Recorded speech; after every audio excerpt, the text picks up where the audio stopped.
Hi everyone, today we're going to be discussing mutations, specifically point mutations in DNA.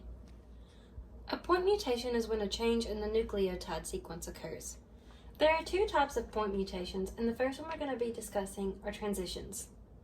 Transition point mutations occur at base changes from purine to purines or pyrimidines to pyrimidines. So these possible base changes occur from A to G, T to C, and vice versa. Transversions are the second type of point mutations, and these are base changes from purine to pyrimidine and pyrimidines to purines. These possible changes in the bases occurs from A to C's, A's to T's, G's to C's, G's to T's, and vice versa. There are four consequences that can occur from these point mutations. The first one is called silent, and that's when the amino acid stays the same amino acid, but one of the bases have changed. Next is nonsense, and that is when a non-stop amino acid mutates into a stop codon. The third is missense, and that is when an amino acid changes into a completely different amino acid that is not a stop codon. And lastly, we have readthrough, and that's when a stop codon is changed into a non-stop amino acid. Let's now work through an example to see point mutations in action. As you can see here, I've taken this original DNA sequence and transcribed it into its messenger RNA.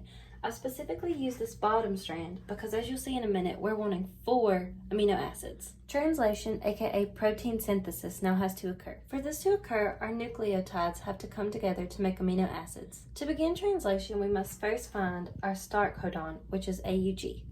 I have underlined our start codon here, so we can now begin. Translation has now occurred, and each of these groups of 3 color-coded nucleotides have been placed into their respective amino acids. Like I mentioned earlier, we have 4 amino acids plus a stop codon. A stop codon can either be UAA, like we have in our example, UAG, or UGA. I have written out 4 examples of point mutations that correspond to the color-coded amino acids. Pause your video, determine the amino acids, and determine what type of point mutation and the consequences they cause. If you said that this first example in red was an example of a transition point mutation with missense consequences, you would be correct. Our G turned into an A and the amino acid completely changed.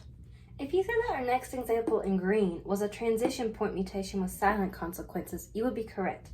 Our C turned to a T and our amino acid did not change, just a base in it. For our example in purple, if you said it was a transversion point mutation with nonsense consequences, you'd be correct. Our A turned to a T and an amino acid turned into a stop codon.